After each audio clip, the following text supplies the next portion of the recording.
నమస్తే, నేను మీ Ashok Kumar. Welcome to our channel. మనతో పాటు ఇవాళ ఆర్థిక, రాజకీయ, సామాజిక విశ్లేషకులైనటువంటి డాక్టర్ కొత్త రవీంద్రబాబు గారు అయితే ఉన్నారు. సార్ నమస్తే. సార్ నమస్తే.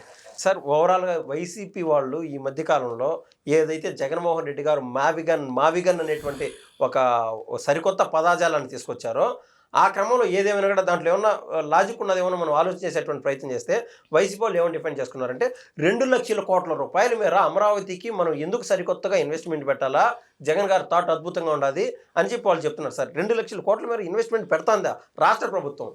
అంటే ఇక్కడ రెండు అంశాలండి. ఇదే వైఎస్ఆర్ కాంగ్రెస్ పార్టీ, ఇదే జగన్ రెడ్డి అండ్ బ్యాచ్ గతంలో ఇన్ని వేల ఎకరాలు రాజధానికి అవసరం లేదు, నాగార్జున యూనివర్సిటీలో పెట్టుకోండి అవును అన్నారుగా. ఒక బిల్డింగ్ 2 బిల్డింగ్లో కడితే సరిపోతుంది అన్నారుగా. సార్, ఇంకొకటి విజయవాడ గుంటూరు మధ్యలో పెట్టండి అన్నారా. మూడోది అసలు ఏమొద్దు, నేను ఎక్కడుంటే అక్కడ రాజధాని. నాలుగోది 3 రాజధానులు. ఇప్పుడు మళ్ళీ మావిగన్. అంటే రాజధాని అంటే సెక్రటేరియట్, అసెంబ్లీ, హైకోర్టు ఉంటే, బిల్డింగ్లు ఉంటే రాజధాని కాదు. ఇప్పుడు Andhra Pradesh the peoples capital of Andhra Pradesh self sustainable project. Okay. ఇప్పుడు ఫర్ ఎగ్జాంపుల్ హైదరాబాద్లో ఇప్పుడు ప్రస్తుతం ఈ మధ్య కాలంలో ఒక గజం అమ్మితే ఎన్ని లక్షలు వాల్యూ వచ్చింది? ఎందుకు ఆ వాల్యూ వచ్చింది? డెవలప్మెంట్ జరిగిపోయింది భారీగా, ఊహించని విధంగా. ఓకే. ఇప్పుడు అమరావతిలో 34,000 ఎకరాలు ప్లస్ 20,000 ఎకరాల ప్రభుత్వ అదర్ ల్యాండ్స్. ఓకే. ఫ్యూచర్లో బాగా డెవలప్ అయిపోయిన తర్వాత దాని ద్వారా స్టేట్కి ఇన్కమ్ జనరేట్ అవుతుంది. ఓకే. అందులో నుంచి గవర్నమెంట్ ఆధ్వర్యంలో 5,000 ఎకరాలు ఉంది. అది బాగా రేట్ వచ్చిన తర్వాత ఆ ల్యాండ్ డిస్పర్స్ చేస్తే ప్రభుత్వానికి ఇన్కమ్ సృష్టిస్తుంది అమరావతి. ఓకే. అంటే నా ఉద్దేశం ఏంటంటే అమరావతి లేదా క్యాపిటల్ అనేది 4 బిల్డింగ్లు 3 బిల్డింగ్లు అందులో కూర్చొని పనులు చేసుకోవడం కాదు. ఓకే.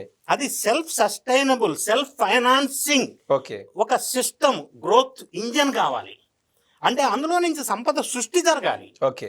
ఉద్యోగ ఉపాధి అవకాశాలు పెరగాలి. ట్యాక్స్ రూపంలో ప్రభుత్వానికి ఇన్కమ్ రావాలా, జీవన విధానం పెద్దది అవ్వాలా, ఒక ఎకనామిక్ యాక్టివిటీ పెరగాల. పెరిగినప్పుడు ఆ ఏరియా మొత్తం ఆ రేడియస్ మొత్తం కూడా ఇన్కమ్ జనరేట్ అవుతుంది. సెకండ్ కి డబ్బులే. అంతే తప్ప రాజధాని అంటే 3 బిల్డింగ్లు 2 బిల్డింగ్లు ఆ బిల్డింగ్స్ లెక్క కాదు. Okay. It's a self financing, self sustainable formula, okay. ఒక గ్రోత్ ఇంజన్. ఓకే. ఈ యాంగిల్లో ఆలోచించాల్సిన అవసరం ఉంది. ఇంకా ఇంకోటి, మీరు మావిగన్ గురించి ప్రస్తావించారు. ఇప్పుడు అమరావతి ఏదైతే ప్రపోజ్డ్ ఉందో విజయవాడ గుంటూరు అందులో భాగమే కదా. అవును. బాగా ఎక్స్పాండ్ అయితే ఫ్యూచర్లో ఓకే. మచిలీపట్నం అందులో భాగం కాదా? అసలు కృష్ణా జిల్లా హెడ్ క్వార్టర్ మచిలీపట్నం ఉంది, అందులో భాగం అవుతుందిగా. నేను ఒక ఎగ్జాంపుల్ చెప్తా. 15 సంవత్సరాల క్రితం హైదరాబాద్లో పటాన్ చెరువు ఎక్కడుండే? అది టోటల్లీ పటాన్ చెరువు అదొక ఊరు. ఇప్పుడు పటాన్ చెరువు part and parcel of Hyderabad. Okay. Hyderabad అంతర్భాగం. ఓకే.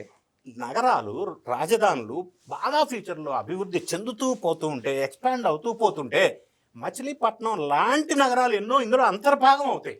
ఓకే. అంతే తప్ప అది ఇది కల్పన అంటాం కాదు. బిల్డింగ్లు కట్టమంటాం కాదు. బిల్డింగ్లు కడితే రాజధాని కాదు. ఓకే.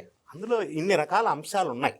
అంటే విజన్, ఫ్యూచరిస్టిక్ ఆలోచన ఇన్ని దృష్టిలో పెట్టుకోవాలా. ఫర్ ఎగ్జాంపుల్ గతంలో హైదరాబాద్ ఎయిర్పోర్ట్కి 5,000 ఎకరాలు ఎక్విజేషన్ చేసేటప్పుడు చంద్రబాబు నాయుడు గారు, అంటే నేనున్నా ఆ ప్రాజెక్టులో, ఏమన్నారంటే అందరు నాకు బాగా గుర్తు, 5,000 ఎకరాలు అసలు ఎయిర్పోర్ట్కి అవసరమా, ఏం వేస్ట్ చేస్తున్నాడు అబ్బాయినా, నేను విన్నాను ఆ రోజు అన్నారు. ఓకే.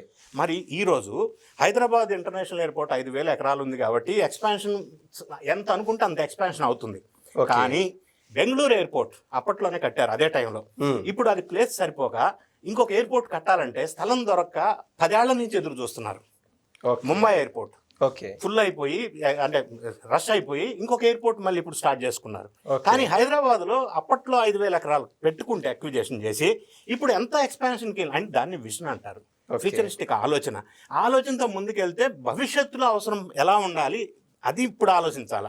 దానికి విజనరీకి ప్రిజనరీకి ఉన్న డిఫరెన్స్ జగన్ రెడ్డి గారికి, చంద్రబాబు నాయుడు గారికి. Yes sir. సార్, ఫైనల్గా అదే సార్, 2,00,000 కోట్ల రూపాయలు పెడుతున్నారని చెప్పి ఒక పక్క జగన్ గారు అబాండాలు వేస్తున్నారు, అదేవిధంగా అంబట్రాంబాబు లాంటి వాళ్ళు మాట్లాడుతున్నారు. అలా కాకుండా వరల్డ్ బ్యాంక్ నుంచి కావచ్చు, సెంట్రల్ గవర్నమెంట్ నుంచి కావచ్చు, కేవలము ఏదైతే ఒక వడ్డీ లేని రుణాలు తీసుకోవడం కానీ ఇలా చేస్తున్నారని చెప్పి పబ్లిక్లో టాక్ ఉంది. అసలు ఏది నిజం అంటారు సార్? లేదా ఇప్పుడు ఏడీబీ వాళ్ళు 11,000 కోర్సు, ప్రపంచ బ్యాంక్ వాళ్ళు అమౌంట్ ఇవన్నీ ఫైనాన్స్ ఇస్తున్నారు. ఓకే. అయితే ఇక్కడ లాజిక్ ఏంటంటే ఆ ఫైనాన్స్ పైసలు ఏదైతే వస్తున్నాయో దీంట్లో డెవలప్ అవ్వటం వల్ల ఇందులో నుంచి రాష్ట్రానికి ఇన్కమ్ పెరుగుతుంది, ట్యాక్స్ పెరుగుతుంది. ఓకే సపోజ్ సంపద సృష్టి జరుగుతుంది, ఓకే అది రాష్ట్రానికి ఉపయోగపడుతుంది. ఫర్ ఎగ్జాంపుల్ అంటే అదంతా 2 లక్షల కోట్లు అనేది అభూత కల్పన, ఏ 40,000 కోట్లు ఇన్వెస్ట్మెంట్ అవుతుంది. అయితే నేనేమంటున్నానంటే ఫర్ ఎగ్జాంపుల్ ఇప్పుడు తెలంగాణకి క్యాపిటల్ హైదరాబాద్. ఓకే టోటల్ తెలంగాణకు వచ్చే ఇన్కమ్ లో 75% హైదరాబాద్ నుంచే వస్తుంది. 75% of Telangana income comes from Hyderabad. పక్కా 75. Yes. Okay that is the visionary. ఎందుకంటే రాజధాని నుంచి సంపద సృష్టి జరగాల, అది రాష్ట్రానికి పెద్ద ఎత్తున ఉపయోగపడాలి అంటే ఓకే ఇప్పుడు ఆ విధమైన ఆలోచన ఇప్పుడు ఇనిషియల్ స్టేజ్ లో చేయాలి, ఓకే భవిష్యత్ అవసరాలను దృష్టిలో పెట్టుకొని.